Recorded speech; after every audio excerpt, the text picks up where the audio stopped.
compañeros y yo les vamos a presentar los aspectos más importantes de la patología policitemia vera junto con la historia natural de la enfermedad. Buenos días, mi nombre es Martín Quintero Muñoz y yo les voy a hablar sobre la embriología involucrada en la patología policitemia vera. Las células sanguíneas se desarrollan a partir de las células endoteliales de los vasos, a medida que estos crecen en la vesícula umbilical y en el allantoides final de la tercera semana. Más adelante, al sitios especializados a lo largo de la aorta dorsal. La formación de la sangre, o sea, la hematogénesis, no comienza en el embrión hasta la quinta semana.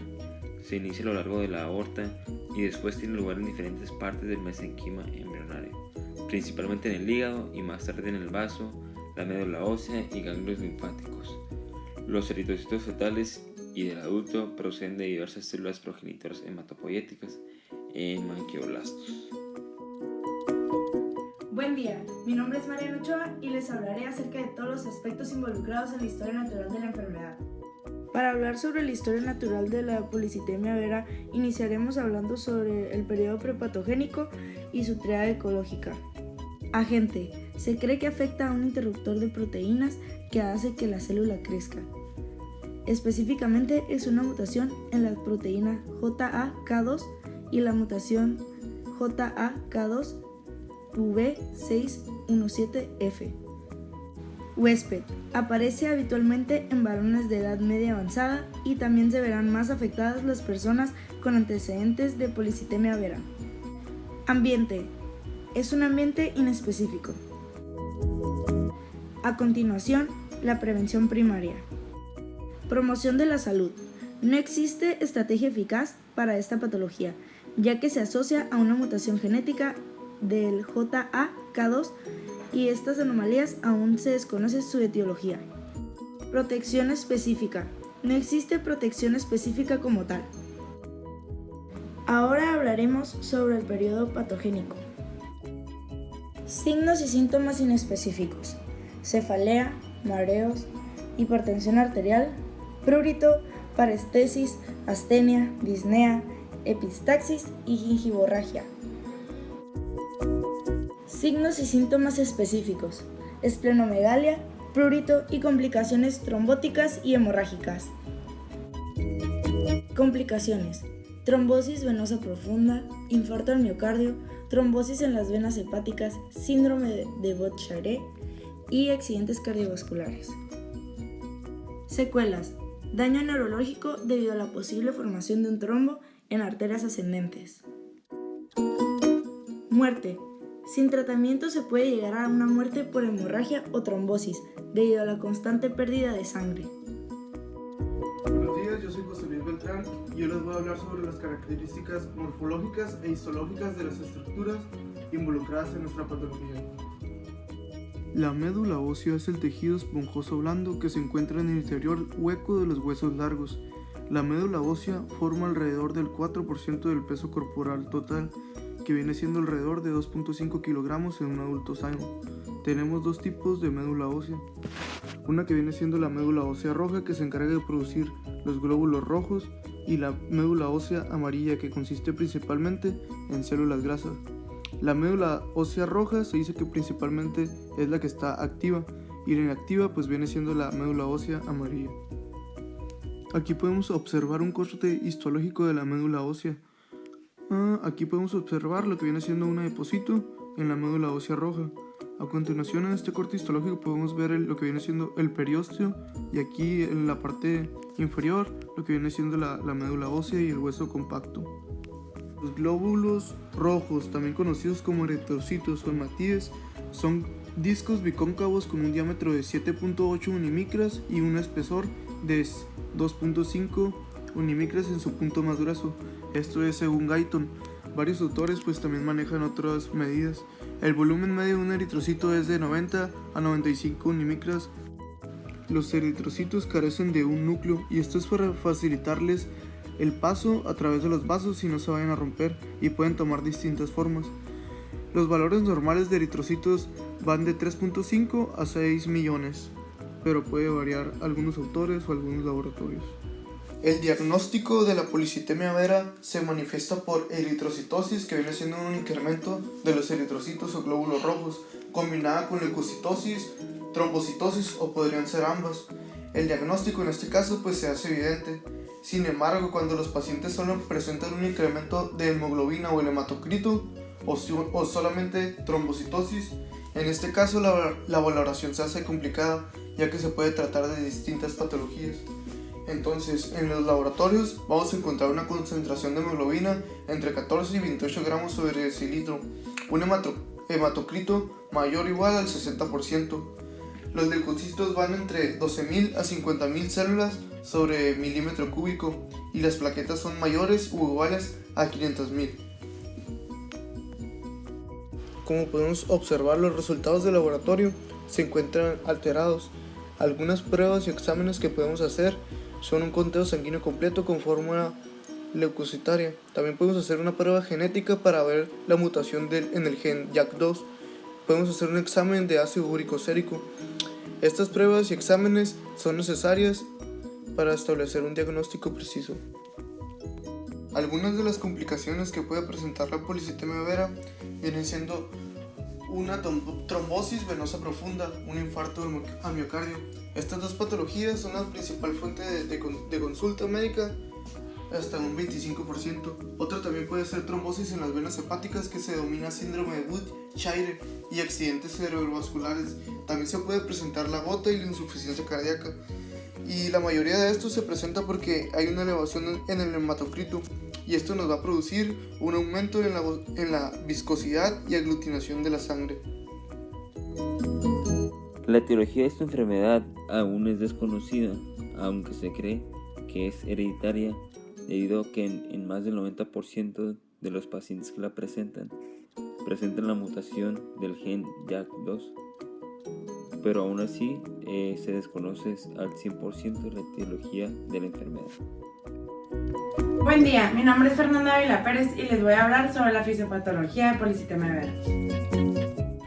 La policitemia vera se caracteriza por una proliferación excesiva de elementos eritroides, granulocíticos y megacariocitos, pero la mayoría de los signos y síntomas clínicos están relacionados con un incremento absoluto de la masa eritrocítica. La policitemia vera debe distinguirse de la relativa, que es consecuencia de la hemoconcentración.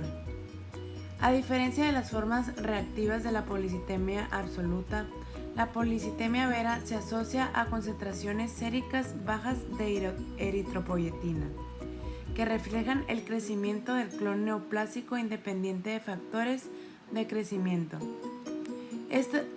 Este comportamiento se debe a la presencia de mutaciones activadoras en JAK2, una tirosina sinasa que actúa en las vías de señalización distales del receptor de eritropoyetina y en otros receptores del factor de crecimiento. La mutación JAK2 más frecuente, una sustitución de valina por fenilalanina en el residuo 617, reduce bruscamente la dependencia de los factores de crecimiento para el crecimiento y la supervivencia de las células hematopoyéticas, lo que indica que dichos factores están implicados de forma importante en la patogenia del trastorno. La esplenomegalia puede ser el signo de presentación de la policitemia vera. Es más frecuente que el trastorno se reconozca por la detección incidental de un incremento de la hemoglobina o el hematocrito. A excepción del prurito acuagénico, no hay síntomas que distingan a la policitemia vera de la eritrocitosis de otra etiología. La eritrocitosis descontrolada produce hiperviscosidad que desencadena síntomas neurológicos como acúfenos, cefalea, trastornos visuales e isquemia cerebral transitoria. La hipertensión sistólica también constituye una manifestación del aumento de la masa eritrocítica. En algunos pacientes, la manifestación de la presentación de la policitemia vera es la trombosis venosa o arterial. Puede distribuirse en cualquier vaso. Sin embargo, los cerebrales, cardíacos y mesentéricos son los que se afectan con más frecuencia. La trombosis venosa intraabdominal es en especial frecuente en mujeres jóvenes y puede resultar catastrófica si ocurre una obstrucción súbita y completa de la vena hepática. De hecho, la policitemia vera debe sospecharse en cualquier paciente que desarrolle trombosis de la vena hepática, isquemia digital, tendencia a la formación de equimosis, epistaxis, enfermedad ácido-péptica o hemorragia de tubo digestivo. Pueden ocurrir a consecuencia de la estasia vascular o la trombocitosis. Eritema, ardor y dolor en extremidades definen un complejo sintomático conocido como eritromegalia. Otra complicación de la trombocitosis de la policitemia vera por efecto del aumento de la agregación plaquetaria. Dada la tasa alta de recambio de células hematopoyéticas, el trastorno también puede complicarse por hiperuricemia con gota secundaria, litiasis de ácido úrico y síntomas ocasionadas por el hipermetabolismo. Buenos días, yo soy María Fernanda Figueroa y les hablaré sobre todos los aspectos fisiológicos involucrados en la patología. Las células sanguíneas comienzan sus vidas en la médula ósea, a partir de la célula precursora hematopoyética pluripotencial, donde derivan todas las células. A medida que se producen estas células, una pequeña parte de ellas permanece exactamente igual que las células pluripotenciales y se queda en la médula ósea para mantener un aporte. Su número disminuye con la edad. La mayoría de las células reproducidas se diferencian hasta formar los otros tipos celulares. Las células en un estado intermedio son muy parecidas a las células pluripotenciales, aunque ya estén comprometidas en una línea celular. Esas son llamadas células precursoras comprometidas. El crecimiento y reproducción precursoras están controladas por proteínas llamadas inductores del crecimiento. Se han descrito 4 principales del crecimiento. La interleucina 3 favorece el crecimiento y reproducción, mientras que otros solo el crecimiento de tipos específicos. Los inductores de la diferenciación hacen que un tipo de célula comprometida se diferencie uno o más pasos hacia la célula sanguínea. La exposición a poco oxígeno durante un largo periodo provoca el crecimiento, diferenciación y producción de eritrocitos. La primera célula de la serie eritrocítica es el peritoblasto, que sería el punto inicial. Esta se divide en múltiples veces formando muchos eritrocitos maduros, de lo que seguiría los eritoblastos basófilos, que contienen muy poca hemoglobina. En generaciones siguientes las células se llenan de hemoglobina hasta una concentración de alrededor de 34%. El núcleo se condensa hasta un tamaño pequeño y su resto final se absorbe o expulsa de la célula. Al mismo tiempo se reabsorbe el retículo endoplásmico, que a este estado se le llamaría reticulocito, ya que tiene una pequeña cantidad de material basófilo. La célula pasa de la médula ósea a los capilares sanguíneos mediante diapédesis, se exprimen a través de los poros de la membrana celular. El material restante desaparece en 1 o 2 días, que lo terminaría formando un eritrocito maduro. La regulación de la producción de eritrocitos es una función de la eritropoyetina. La masa total de eritrocitos en el sistema circulatorio está regulada dentro de límites estrechos, de manera que siempre se dispone de un número adecuado de eritrocitos que transporten suficiente oxígeno desde los pulmones hasta los tejidos. La oxigenación tisular es uno de los reguladores más importantes de la producción de eritrocitos, ya que en altitudes muy altas, donde la cantidad de oxígeno en el aire es insuficiente, hay una mayor producción de eritrocitos. Para el tratamiento se realiza flebotomías periódicas consecutivas hasta que se produzca una disminución en la cantidad de glóbulos rojos. También aspirina en dosis bajas, y para pacientes de alto riesgo, tratamiento con hidroxiurea o interferón alfa.